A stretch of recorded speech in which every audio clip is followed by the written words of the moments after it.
आप सभी लोगों का एक बार फिर से स्वागत है चैनल पर। जैसा कि हम लोग लिटरेरी टर्म्स डिस्कस कर रहे हैं एस के अरोरा की बुक से, तो उसमें जितने भी एमसीक्यू लिटरेरी टर्म्स के संदर्भ में दिए हैं प्रैक्टिस के लिए, वो सारे हम इस चैनल पर डिस्कस करेंगे।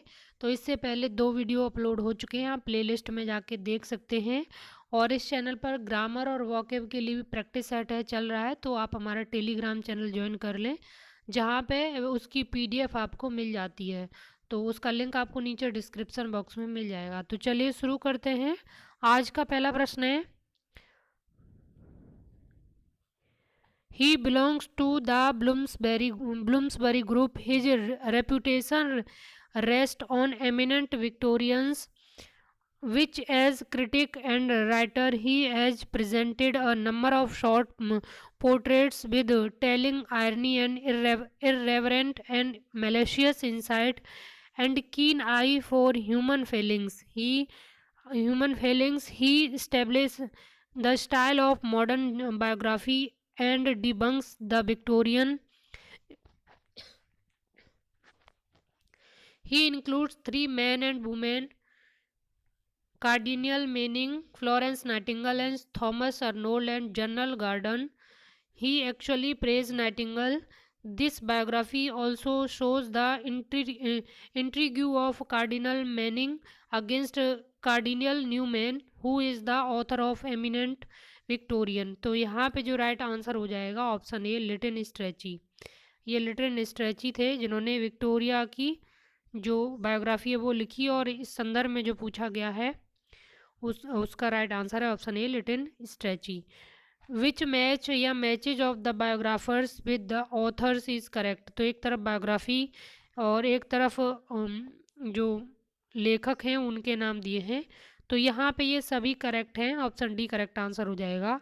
तो इसको आप एक बार देख लें, जितने भी यहाँ दिए हैं, और ये पूछे जा सकते हैं मैच करने के लिए एक दो, तो देख लेना। These poets are sometimes called projectivist poet. They were a group of mid 20th century American avant-garde or postmodern poets centered on Black Mountain College in North Carolina. In addition to also the poets most closely associated include Larry Egner, Robert Duncan, Ed Dorn, Paul Blackburn, Harold Morley, John Winners, and Jolly Opheni Meyer, Dennis Levertov, Jonathan Williams, and Robert Creeley. These poets are known as, तो इन poet को black mountain poets के नाम से जाना जाता है। सवाल यहाँ से कैसे बन सकता है, आपके टीजीटी एग्ज़ाम में या पीजीटी एग्ज़ाम में ऐसे बन सकता है कि यहाँ पे जितने भी राइटर्स के नाम दिए हैं उनमें से एक राइटर उठा के एग्जामिनर पूछ लेगा कि ये किस ग्रुप से रिलेटेड है। तो आप इन सभी नामों को याद कर लें, और आपको इन पहले क्या करना है, एक पेज पे इन सबके नाम लिखने हैं, फिर इनमें से आपको वर्ड मैच करना है या कुछ ऐसे कोरिलेशन बना लेना है ब्लैक माउंटेन पोइट्स के साथ में, तो आपको याद हो जाएंगे। The iambic pentameter verse of 5 feet in its unrhymed form is known as, तो ये बोले जाते हैं blank verse. Option D correct answer हो जाएगा। Henry Howard Earl of Surrey introduced into England in the 16th century, तो यहाँ पे ब्लैंक वर्स को इंट्रोड्यूस किया था इंग्लैंड में हेनरी हावर्ड ने, जिन्हें अर्ल ऑफ सरे भी बोला जाता है। तो इंग्लैंड में इन्होंने 16th सेंचुरी में ब्लैंक वर्स को इंट्रोड्यूस किया था। ये सवाल कई बार पूछा गया है और फिर भी पूछा जा सकता है। A brief description which appears on the jacket of a book is, तो यहाँ पे हो जाएगा ब्लर्ब, ऑप्शन बी। ये क्या होता है कि ऐसी कोई विज्ञापन होता है, ये बुक के संदर्भ में ही किसी बुक में कोई विज्ञापन देना, तो उसी को बोलते हैं ब्लर, मीन्स होता है विज्ञापन। Who is associated with the term Bowdler Bowdler Bowdlerism, this man published an expurgated edition of William Shakespeare's play, a version in which words and expressions are omitted which can't with pro, propriety be read aloud in a family, तो ये Thomas बाउडलर, option D. यहाँ पे एक्सपरगेटेड यानी कि दोबारा से कोई अच्छा शुद्ध तरीके से एडिशन निकालना। तो ये शेक्सपियर की रचनाओं के संदर्भ में है, ऑप्शन ए करेक्ट आंसर हो जाएगा। The Pulitzer prize for fiction is given to an American authors preferably dealing with, तो अमेरिकन लाइफ से जुड़े हुए जो लेखक होते हैं उनकी रचनाओं को अधिक महत्व दिया जाता है पुलित्जर प्राइज देने में। A mad, bad and dangerous to know is about Byronic hero who is, तो जो बायरोनिक हीरो है उसके संदर्भ में पूछा है, जो कि मैड होता है, पागल, बुरा भी होता है, खतरनाक भी होता है। तो ये सारी जो विशेषताएं हैं ये उसकी होती हैं। तो ये होता है anti hero of the highest order. तो सबसे उच्च जो हीरो के प्रति जो दूसरी तरफ होता है, यानी विलेन ही समझ लो एक तरीके से, लेकिन उसमें क्वालिटी इतना प्रभावी होता है कि उसको बायरोनिक हीरो के रूप में बोला जाता है।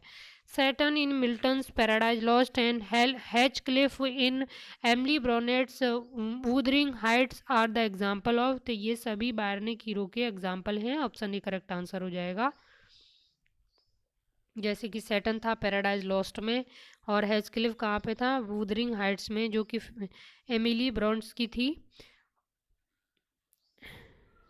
नेक्स्ट है the term used for a break or a pause in the middle of verse line or a kind of pause or break in line of verse, तो ये होता है सिजोरा, यानी कि किसी भी वर्स लाइन में एक पॉज होता है या रुकना होता है यहाँ पे पढ़ते पढ़ते, तो वहाँ वो उसको बोला जाता है सिजोरा। नेक्स्ट है the term for beautiful hand writing is, तो इसको बोला जाता है कैलीग्राफी, यानी कि सुंदर हैंड राइटिंग जो होती है उसको बोला जाता है कैलीग्राफी, हिंदी में इसको बोलते हैं सुलेखन। An academic fiction is non age, तो अकेडमिक फिक्शन को किस नाम से भी जानते हैं, तो कैंपस फिक्शन भी इसको जानते हैं। Option D. A campus novel is a novel whose main action is set in and around the campus of university. The genre in its current form dates back to the early 1950s. This kind of novel is also known as, तो education novel भी, sorry academic novel भी इनको बोला जाता है। तो ये दोनों ही सवाल एक जैसे हैं, बस थोड़ा सा शब्द चेंज करके उसको पूछा है। कैंसरायन रेफर्स टू, तो यहाँ पे जो ये वर्ड है सही है। अब ऑप्शन बी यहाँ पे, words that read both ways and which thus form palindrome, तो ऑप्शन बी यहाँ पे करेक्ट आंसर हो जाएगा।